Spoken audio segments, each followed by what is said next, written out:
आपकी व्यस्तता हमारे से ज़्यादा है। ये नहीं पता है क्योंकि हमने तो अपना देखना, आपने सारे का देखना। क्यों जी?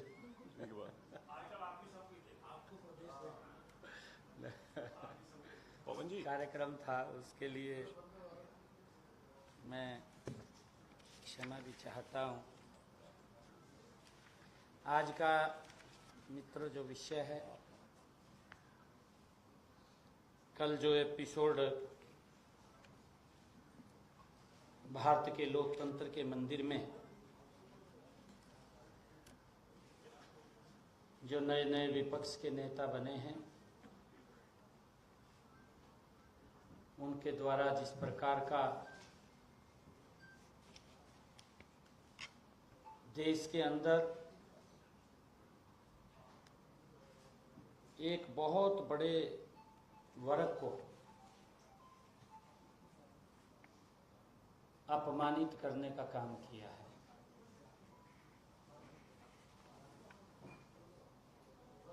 सबसे पहले तो मैं उसकी घोर निंदा करता हूं।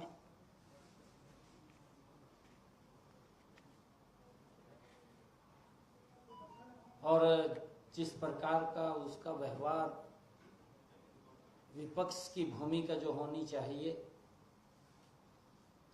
वो विपक्ष की भूमिका भी दिखाई नहीं दे रही है।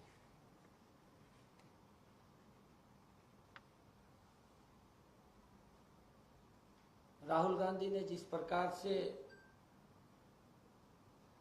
कहा कि जो लोग अपने आप को हिंदू कहते हैं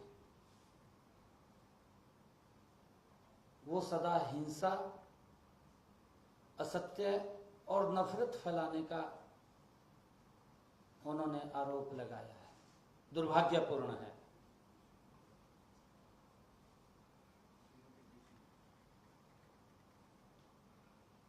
मैं ये मानता हूं कि नेता प्रतिपक्ष राहुल गांधी ने अपनी झूठी बातें बोल करके संसदीय मर्यादाओं को तार तार करने का काम किया है, जिसके सत्यापन की मांग सत्ता पक्ष ने भी रखी कि आप बताओ तो, कुछ न कुछ तो बताना पड़ेगा। परंतु बताने में वो कन्नी काटते हुए नजर आए। और जब देश के अंदर मुझे ऐसा लगता है ये कांग्रेस पार्टी की बौखलाहट है, तीसरी बार भी कांग्रेस के द्वारा किसी एक प्रोडक्ट को बार बार मार्केट में लॉन्च करना और लोगों के द्वारा उसको नकार देना,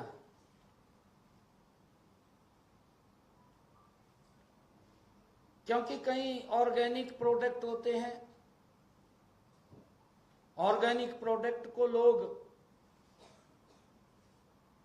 अपने आप भी ज्यादा खर्च करके उसको लेने का प्रयास करते हैं।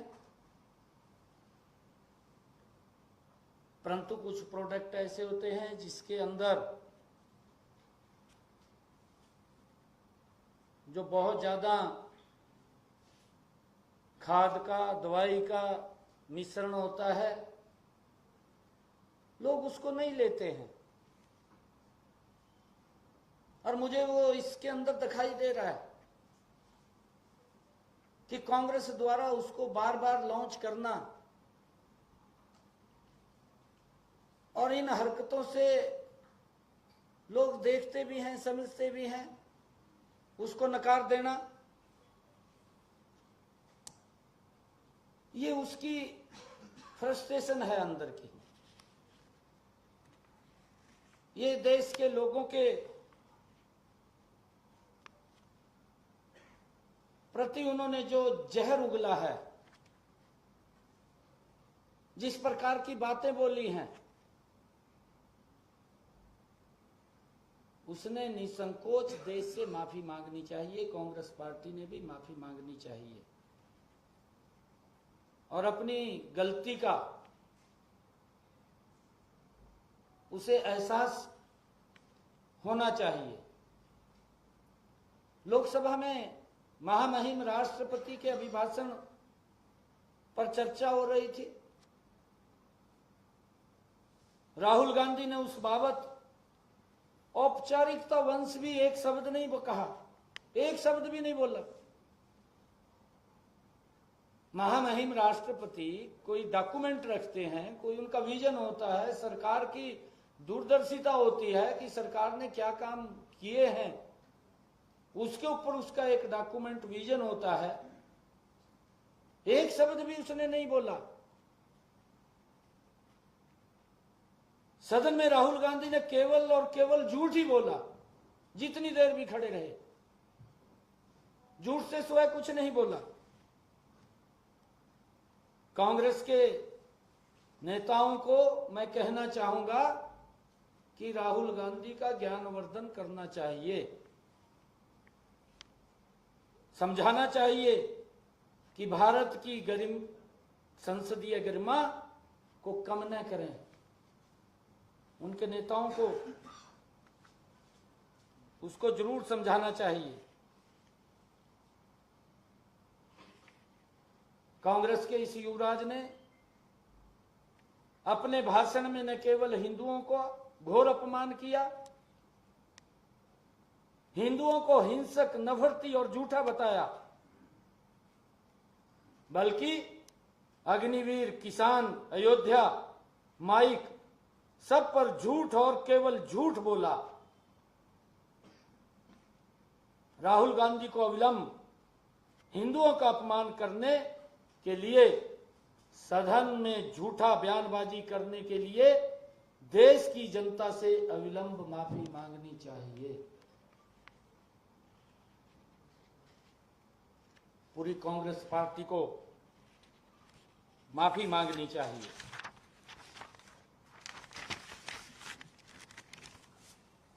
कांग्रेस और उसका गैंग राहुल गांधी को सही ठहराने के लिए लगा हुआ है। इनकी सोच देखिए। कांग्रेस के जो नेता हैं, कांग्रेस का पूरा गैंग, राहुल गांधी भी ठीक बोल रहा है, सही ठहराने पे लगा हुआ है। कई बहाने बनाएंगे कि, लेकिन सदन में राहुल गांधी ने स्पष्ट कहा है कि जो लोग अपने आप को हिंदू कहते हैं, 24 घंटे हिंसा हिंसा हिंसा, नफरत नफरत नफरत, असत्य असत्य असत्य, पूरे देश ने देखा है। इस प्रकार से उन्होंने अपमानित करने का काम किया है। 3 इलेक्शनों में मुझे ये लगता है, जो लगातार इलेक्शन पिछले हुए हैं, कांग्रेस पार्टी 3 डिजिट क्रॉस नहीं कर पाई। और जब 3 डिजिट वो क्रॉस नहीं कर पाई, तीसरे इलेक्शन में भी वो 3 डिजिट से नीचे रही। आज उसको हिंदू के अंदर नफरती, हिंसात्मक, वो झूठा बताने का कार्य कर रहे हैं।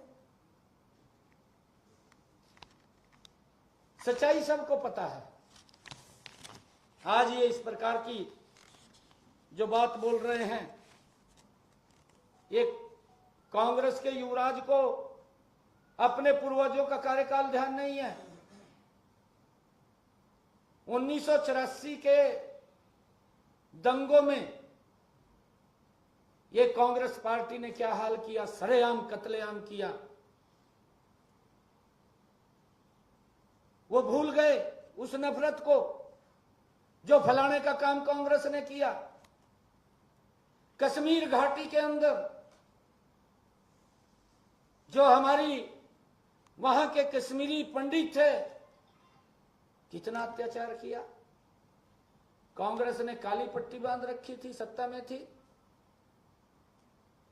काली पट्टी बांध करके बैठी थी। जब ये 1984 में सिखों के ऊपर हमले हुए, काली पट्टी बांध करके बैठे थे। जब घाटी के अंदर कश्मीरी पंडितों के ऊपर अत्याचार हो रहा था, तब ये काली पट्टी बांध करके बैठे थे। राहुल गांधी पश्चिम बंगाल में घटनाओं पर कुछ नहीं बोलते। पश्चिम बंगाल में घटनाक्रम होता है, इसकी जबान को ताला लग जाता है। कांग्रेस के जो नेता है उनकी जबान के ऊपर ताला लग जाता है, कुछ नहीं बोलते। तमिलनाडु में हिजब यूट थाहिर की मंशा पर कुछ नहीं बोलते। केरल में अपने सहयोगी की हिंसा भड़काने की तहरीरों पर भी कुछ नहीं बोलते। हिंदुओं को हर बार बदनाम करते हैं।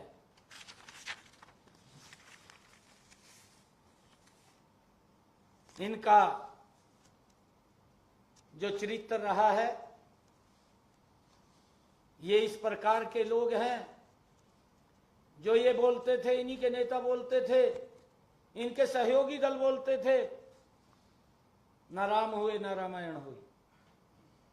ये इस प्रकार की भाषा बोलते थे। 2010 में तत्कालीन गृह मंत्री पी चिदंबरम ने हिंदुओं को आतंकवादी कहा था।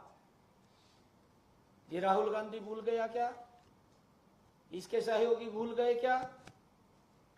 2013 में पूर्व गृह मंत्री सुशील कुमार शिंदे ने भी हिंदुओं को आतंकवादी बताया था।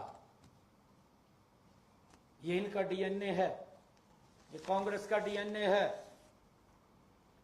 2021 में राहुल गांधी ने ही कहा था कि हिंदुत्ववादियों को देश से बाहर निकालने को, उन्होंने कहा था कि हिंदुत्ववादियों को देश से बाहर निकाल देना चाहिए। ये किसका यहां पर वो साम्राज्य चाहता है? इसकी क्या मंशा है? ये देश को तोड़ने का ये विपक्ष के नेता के भी लायक नहीं है।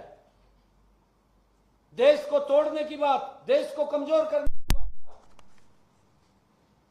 अरे किसी को समझाने की बजाय ये बात बोलता है। ये पूरा देश देख रहा था, जिस जेएनयू के अंदर कुछ बालक बैठ करके भारत को तोड़ने की, टुकड़े टुकड़े की बात कर रहे थे।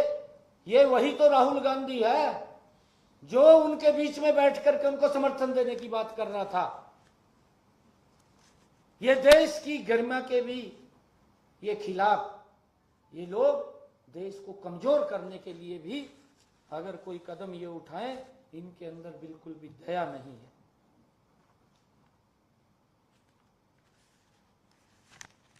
और मुझे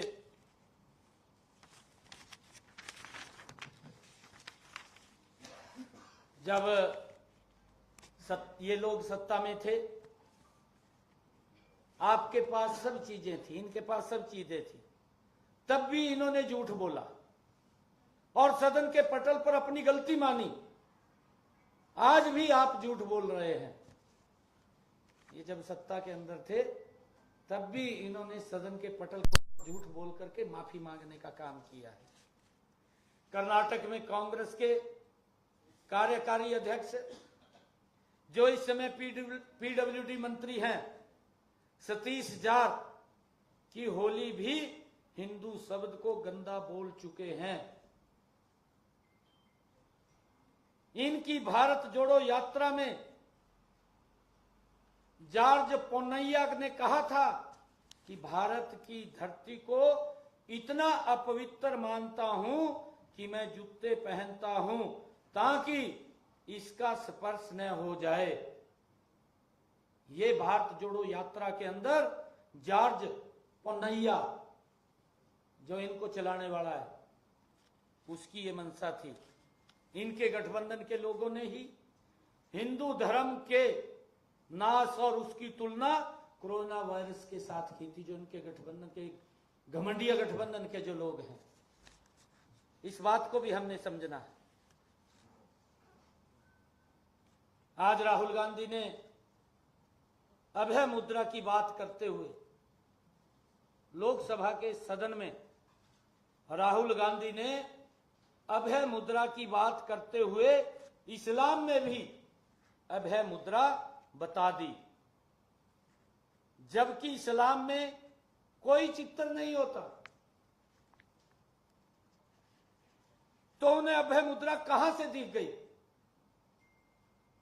कहां से उनको दिखाई दी है?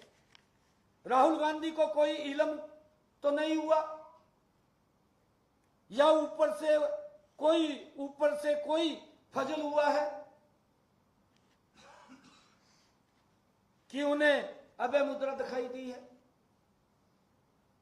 किस प्रकार से देश को कमजोर और तोड़ने की ये कांग्रेस की जो बयानबाजी है, इससे देश को भी नुकसान है और देश की सुरक्षा को भी मैं मानता हूं नुकसान है। संसद में जिस तरह से भगवान शिव के चित्र को दिखाया गया है, राहुल गांधी के द्वारा बार बार दिखाया गया है, वह बेहद आपत्तिजनक है। उसके ऊपर हम आपत्ति दर्ज करते हैं। इस पर लोकसभा के माननीय अध्यक्ष ने भी कहा कि जिनको हम पूजते हैं उनके चित्र यहां प्रस्तुत नहीं करने चाहिए। उसके बावजूद भी इन्होंने हिंदू संस्कृति के साथ अपमानित करने का काम ये राहुल गांधी ने किया है। राहुल गांधी शिवाजी की तस्वीर दिखा रहे थे और कहते हैं कि हम हिंदू धर्म की शक्ति से लड़ेंगे, जबकि शिव और शक्ति एक है। इसको यही मालूम नहीं है। इसका ज्ञानवर्धन कांग्रेस के लोगों को करना चाहिए। राहुल गांधी ने 2014 में शपथ ईश्वर के नाम से ली थी, तो फिर 2014 से 24 में ऐसा क्या बदल गया कि वे ईश्वर के नाम की शपथ से सत्य निष्ठा पर आ गए और फिर सदन के पटल पर ईश्वर के चित्र दिखाने लगे। इसलिए राहुल गांधी को गंभीरता और परिपक्वता के साथ अपनी जिम्मेवारी का निर्वहन करना चाहिए। ये लगातार बार बार सदन के पटल के ऊपर झूठ बोल करके देश को गुमराह करने का काम, इलेक्शन के दौरान में भी ये देश के अंदर झूठ बोल करके लोगों को भटकाने का काम, ये इनके डीएनए के अंदर शामिल है। राहुल गांधी अग्नि योजना में शहीदों को कोई मुआवजा नहीं दिया जाता, इससे बड़ा कोई झूठ नहीं हो सकता। ये लोकसभा के पटल के अंदर बोल रहा था कि अग्निवीर कोई शहीद हो जाता है, उसको कोई मुआवजा नहीं दिया जाता, परंतु उसके जवाब के अंदर माननीय रक्षा मंत्री ठाकुर राजनाथ सिंह जी ने तुरंत राहुल गांधी के इस झूठ को देश के सामने संसद में एक्सपोज करने का काम किया है और उन्होंने कहा कि अग्निवीर योजना में शहीदों को 1 करोड़ रुपए की सहायता प्रदान की जाती है। ये किस प्रकार का झूठ बोलते हैं? झूठ बोल करके देश के लोगों को गुमराह करने का काम करते हैं। राहुल जी को केस स्टडी कर अपने तथ्यों को दोबारा देखना चाहिए। ऐसा पहली बार नहीं है जब कांग्रेस ने सेना पर सवाल खड़े किए। कांग्रेस पार्टी ने पहले भी सेना पर सवाल खड़े उठाए हैं और देश को भ्रमित करने का प्रयास कांग्रेस ने और राहुल गांधी ने, इनके घमंडिया गठबंधन ने किया है। बाद में उन्होंने माफी भी मांगनी पड़ी, पूरे देश के सामने है। और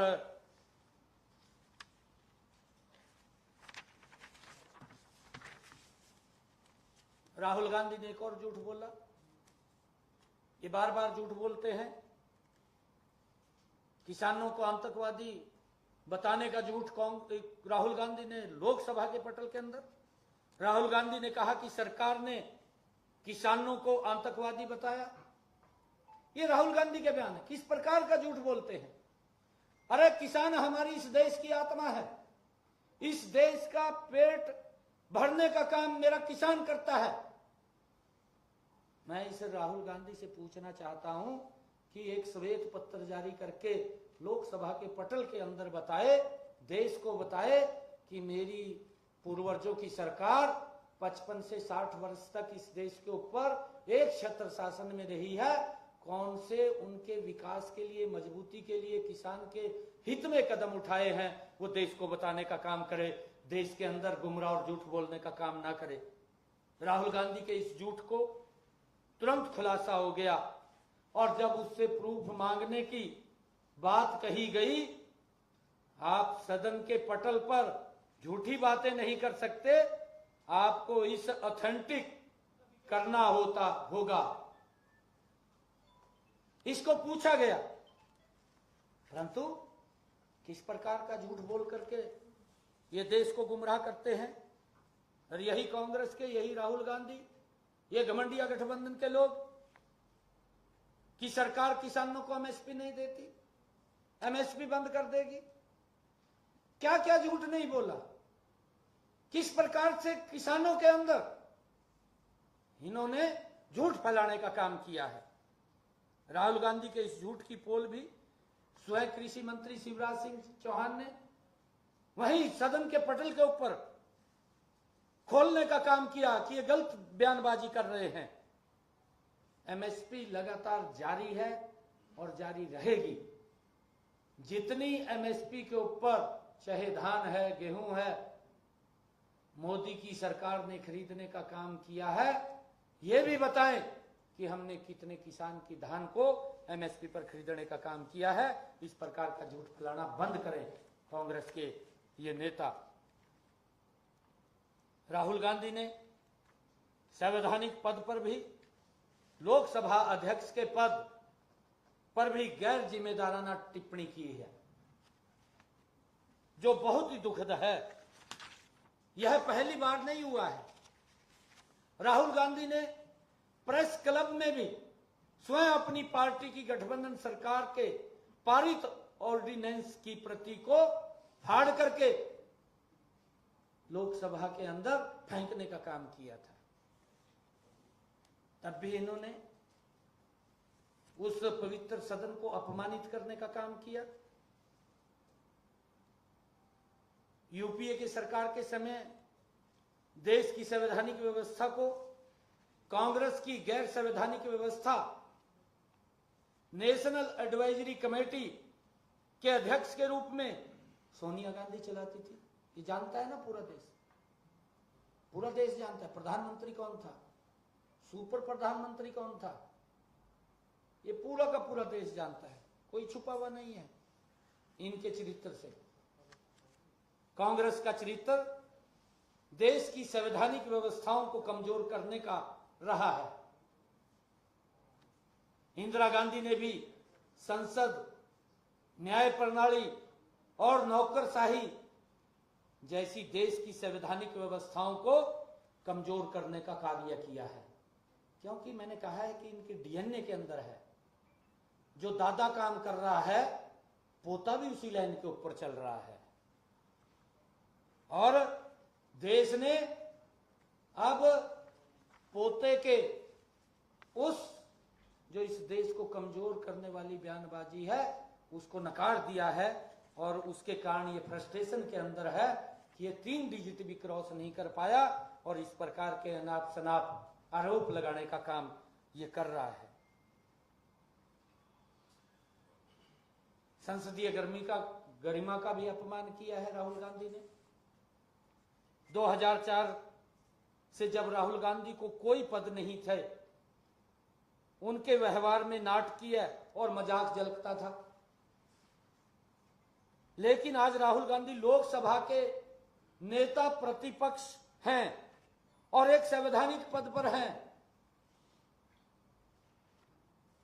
लोग उम्मीद कर रहे हैं कि वे परिपक्व हो गए हैं।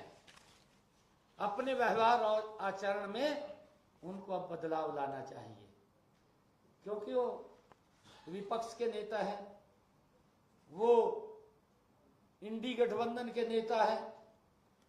अब उन्होंने अपने व्यवहार में वो लगाना चाहिए। नए संसद अपने पहले सत्र में जो नए संसद चुन करके आते हैं वो सीखते हैं। 282 नए सांसद आए हैं लोकसभा में अब की बार, पहली बार चुन करके। अपने पहले सत्र में उचित माहौल देखने को नहीं मिला। किस प्रकार का वातावरण खड़ा कर दिया। अरे अभी तो शपथ लिया है। ये कितनी फ्रस्ट्रेशन इनके दिमाग के अंदर भरी हुई है, इनको ध्यान में नहीं है कि हमारी सरकार में क्या क्या काम हुए हैं। राहुल गांधी ने संसदीय लोकतंत्र के स्तर को पूरी तरह से गिराने का काम किया है। पूरी तरह से राहुल गांधी ने लोकतंत्र के स्तर को गिराने का काम किया है।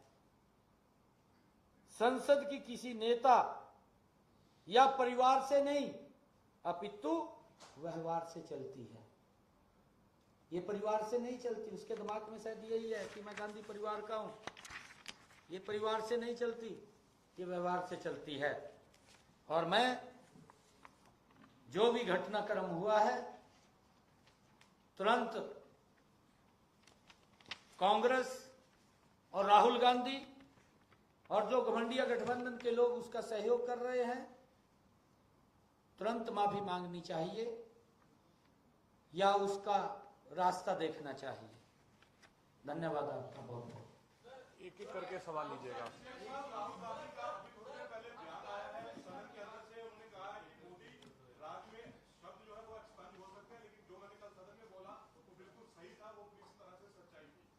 मैंने कहा है ना, राहुल गांधी को 1984 के दंगों के ऊपर भी बोलना चाहिए, जो सिखों का कत्लेआम किया गया था। राहुल गांधी को जो कश्मीरी पंडितों के ऊपर अत्याचार हुए उसके ऊपर भी बोलना चाहिए। जो केरल के अंदर हिंसा को घटनात्मक वहां हुआ है उसके ऊपर भी राहुल गांधी को बोलना चाहिए। पश्चिम बंगाल के अंदर जो घटनाक्रम हुआ है उसके ऊपर भी बोलना चाहिए। राहुल गांधी को ये देश के हिंदू ही नजर आ रहे हैं, इसको वो घटनाक्रम नजर नहीं आ रहा जो हिंदुओं के ऊपर अत्याचार हो रहे हैं, वो दिखाई नहीं दे रहा है।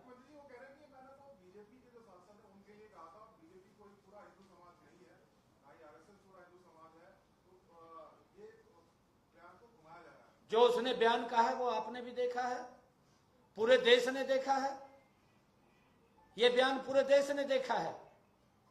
वो दूध पीने वाला बच्चा तो नहीं है।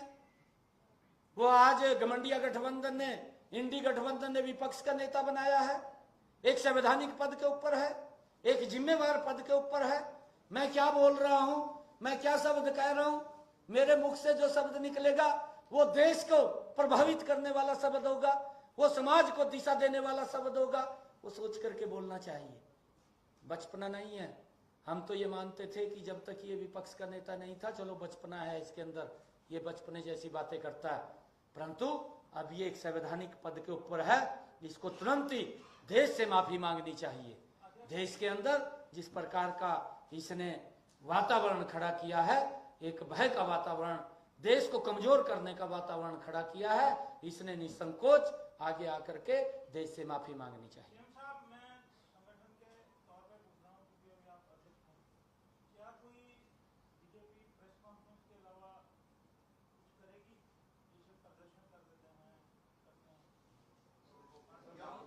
देखिए नहीं, देखिए मैं इसके बारे में नहीं, आज हमने अपनी प्रतिक्रिया व्यक्त की है। जैसा भी कोई निर्णय होगा, क्योंकि उसके ऊपर फिर बात करेंगे। 1984 के दंगों की सीएम साहब आपने बात करी। आपकी पार्टी तो हिंदूवाद को जो है बहुत आगे ले जाने वाली पार्टी रही है, लेकिन जो 50,000 या 40,000 कहाँ मारे गए? पंजाब के अंदर कहाँ? बसों से उतार के मारे गए जो आतंकवादियों ने जो मारे सिख धर्मपंथियों ने। पंजाब में जो आतंकवाद का दौर था उसमें जो हिंदुओं की हत्याएं हुई चिन्हित लालड़ू में भी मार के मारे, अमृतसर तरनतारन बहुत जगहों पे घटना। देखिए, मैं वही बात कह रहा हूं, इन सब बातों को लेकर के कांग्रेस के पास कोई शब्द नहीं है। जिस प्रकार की घटनाक्रम हुए हैं, कांग्रेस की सोच रही है कि वोट के लिए देश को ही दांव के ऊपर लगा दो और आपसी दंगों के अंदर देश को झोंक दो। पिछले 10 वर्षों में देश में कोई दंगा दिखाई दिया? अगर कहीं दंगा हुआ, उसके पीछे का हाथ आप लोग देख लेना क्या है, ये कौन लोग हैं। सख्त कार्रवाई हुई है और उसके पीछे कौन था? कांग्रेस के ही विधायक ने विधानसभा के अंदर, उसकी आज भी रिकॉर्डिंग है। अगर एक विधायक इतनी बात बोल रहा है तो उसके पीछे कोई कारण है। और ये जो किसानों का जो आंदोलन चल रहा था उसमें अगर आप थोड़ा सा याद करें, बीजेपी के कुछ नेताओं ने ये कहा था इनमें कुछ लोग आतंकवादी हैं। ऐसा नहीं था कि वो शब्द नहीं कहा था, लेकिन जो कल कहा गया राहुल गांधी, वो कौन लोग थे, उनके नाम बता दीजिए, आपके पास नाम होंगे। मैं नाम लूंगा, नहीं, आप बता दीजिए, आपको वीडियो भेज दूंगा। वीडियो भेजिए। चीफ मिनिस्टर ने एग्जैक्ट शब्द क्या कहे थे, कितने बार कहे थे, मैं ये कहना नहीं चाहता था, पर क्योंकि आपको प्रवीण नगर ने बोल दिया कि सबके नाम बताएं। तत्कालीन मुख्यमंत्री ने ये शब्द नहीं कहे थे। अगर नहीं कहे थे मैं वीडियो निकाल के भेज दूंगा, क्योंकि ये जब बार बार ये बातें आई थी कि इनने कुछ सभी लोगों को नहीं कहा, ये किसानों को नहीं, ये मैं आज भी उस बात के ऊपर आज भी मैं ये बात कह रहा हूं, क्योंकि जब सीए आया, शाहीन बाग को ब्लॉक कर दिया गया, तो कौन लोग थे? और जब दिल्ली के ऊपर बॉर्डर के ऊपर बैठे तो कौन लोग थे? फिर मैं वही बात कह रहा हूं, वो शाहीन बाग वाले उठ करके वहां आए, वही लोग उठ करके आए। कौन सपोर्ट कर रहा था? कौन सपोर्ट कर रहा था? कौन लोग उनके पीछे थे? कौन उनको आगे करने का काम कर रहे थे? ये देश सब जानता है। बहुत बहुत धन्यवाद। बहुत बहुत धन्यवाद।